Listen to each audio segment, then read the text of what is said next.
Pembacaan Kitab Matius pasal ke-21 dalam versi Bahasa Indonesia sehari-hari. Waktu sudah dekat Yerusalem, mereka sampai di Betfage di Bukit Zaitun. Di situ Yesus menyuruh 2 orang pengikutnya berjalan lebih dahulu. Pergilah ke kampung yang di depan itu, pesan Yesus kepada mereka, segera kalian akan melihat seekor keledai terikat bersama anaknya. Lepaskanlah keduanya dan bawa kemari.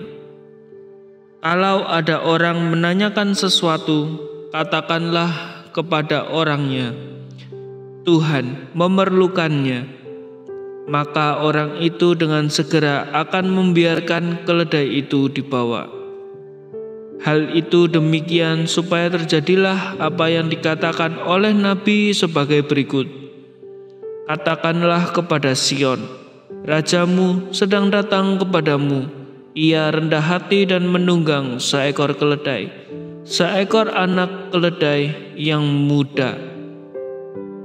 Kemudian kedua pengikutnya itu pergi dan melakukan seperti yang dipesankan Yesus kepada mereka.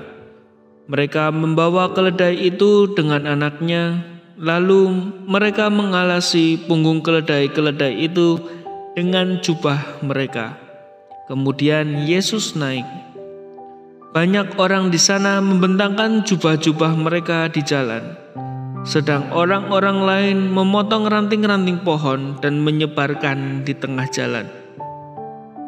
Orang banyak yang berjalan di depan dan di belakang Yesus berseru-seru, "Hidup Anak Daud, diberkatilah Dia yang datang atas nama Tuhan. Pujilah Tuhan Allah yang Maha Tinggi."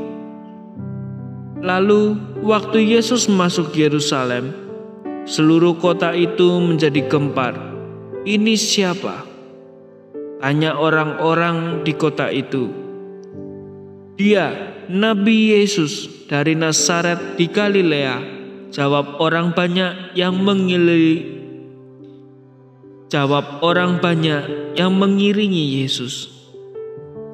Kemudian Yesus masuk ke rumah Tuhan dan mengusir semua orang yang berjual beli di situ. Ia menjungkir balikan meja-meja penukar uang dan bangku-bangku penjual burung merpati.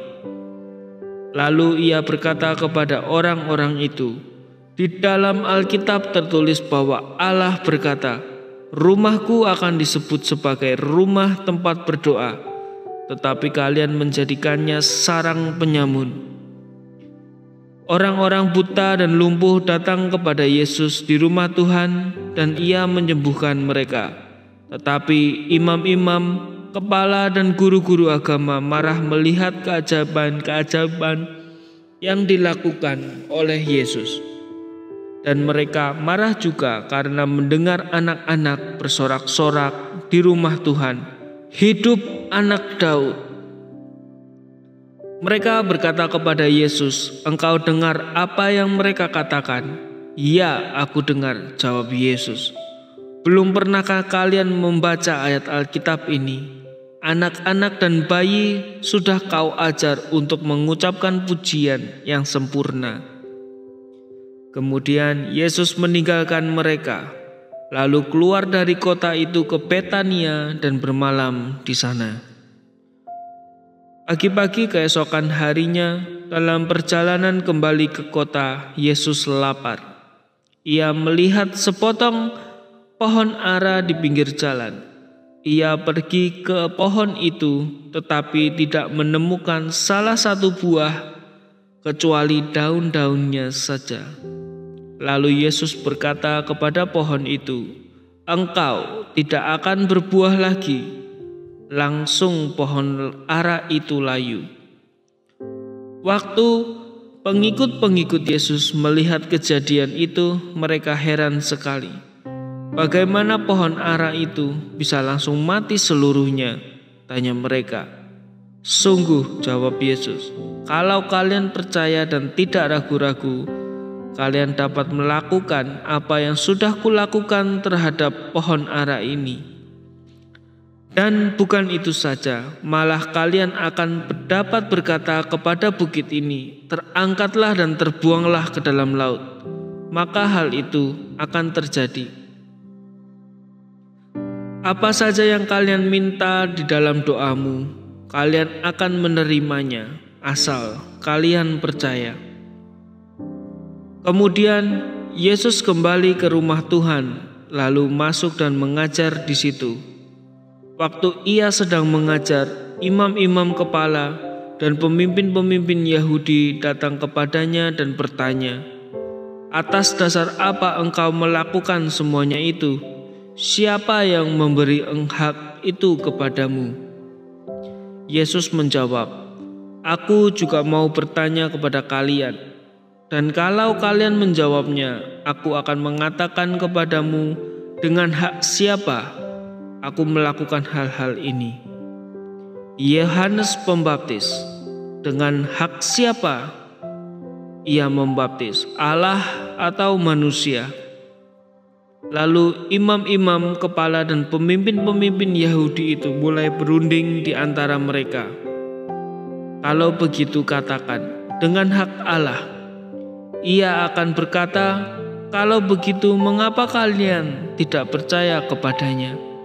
Tetapi kalau kita katakan dengan hak manusia, kita takut kepada orang banyak, sebab mereka semua menganggap Yohanes seorang nabi." Jadi jawab mereka, "Kami tidak tahu." Lalu Yesus berkata kepada mereka, "Kalau begitu, aku pun tidak akan mengatakan kepadamu dengan hak siapa aku melakukan semuanya ini. Sekarang bagaimana pendapatmu tentang hal ini?" kata Yesus selanjutnya. "Adalah seorang ayah yang mempunyai 2 anak laki-laki. Orang itu pergi kepada anaknya yang sulung dan berkata, 'Nak, pergilah bekerja di kebun anggur hari ini.' 'Saya tidak mau,' jawab anak itu. Tetapi kemudian ia berubah pikiran dan pergi ke kebun anggur itu.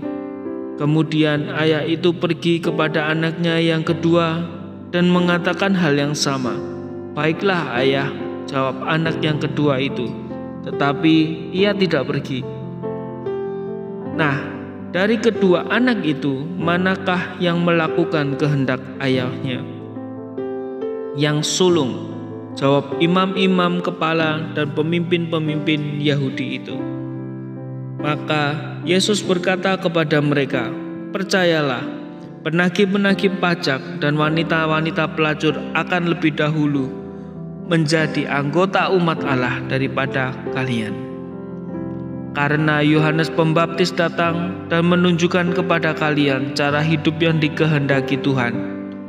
Namun kalian tidak mau percaya pada ajarannya, tetapi penagih-penagih pajak dan wanita-wanita pelacur percaya kepadanya. Tetapi meskipun kalian sudah melihat semuanya itu, kalian tidak juga mengubah pikiranmu dan tidak percaya kepada Tuhan. Dengarkan perumpamaan yang satu lagi," kata Yesus. "Seorang tuan tanah menanami sebidang kebun anggur. Ia memasang pagar di sekelilingnya dan menggali lubang untuk alat pemeras anggur. Kemudian mendirikan menara jaga. Sesudah itu ia menyewakan kebun anggur itu kepada penggarap-penggarap, lalu berangkat ke negeri lain. Ketika sudah sampai musim petik buah anggur, tuan tanah itu mengirim pelayan-pelayannya kepada penggarap-penggarap kebun itu untuk menerima bagiannya. Tetapi penggarap-penggarap kebun itu menangkap pelayan-pelayan tuan tanah itu, yang seorang dipukul dan yang lain dibunuh, dan yang lain lagi dilempari batu. Tuan tanah itu mengirim lagi pelayan-pelayan lain, lebih banyak daripada yang pertama kali. Tetapi mereka diperlakukan dengan cara yang sama. Akhirnya tuan tanah itu mengirim kepada mereka anaknya sendiri, pasti anak saya akan dihormati." Tetapi ketika penggarap-penggarap kebun itu melihat anak tuan tanah itu, mereka berkata satu sama yang lain, "Nah, ini dia ahli warisnya. Mari kita bunuh dia supaya kita mendapat warisnya." Maka anak itu ditangkap, dibuang keluar, lalu dibunuh. Yesus berkata, "Nah, kalau pemilik kebun anggur itu kembali, ia akan berbuat apa terhadap penggarap-penggarapnya itu?" Mereka menjawab, "Pasti ia akan membunuh orang-orang jahat itu, lalu menyewakan kebun anggur itu kepada orang lain yang mau memberi bagian hasil tanah itu kepadanya pada waktunya." Maka Yesus berkata kepada mereka, "Belum pernahkah kalian membaca yang tertulis di dalam Alkitab? Batu yang tidak terpakai oleh tukang bangunan sudah menjadi batu yang terutama. Inilah perbuatan Tuhan, alangkah indahnya." Jadi ingatlah, kata Yesus, "semua hak sebagai umat Allah akan dicabut daripadamu dan diberikan kepada suatu bangsa yang akan menjalankan perintah-perintah Allah. Orang yang jatuh pada batu itu akan hancur, dan orang yang ditimpa batu itu akan tergilas menjadi debu."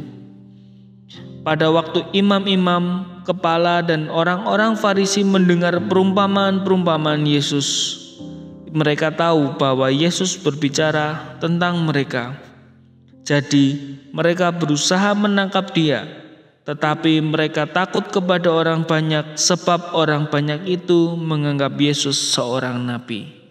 Demikianlah firman Tuhan. Haleluya. Amin.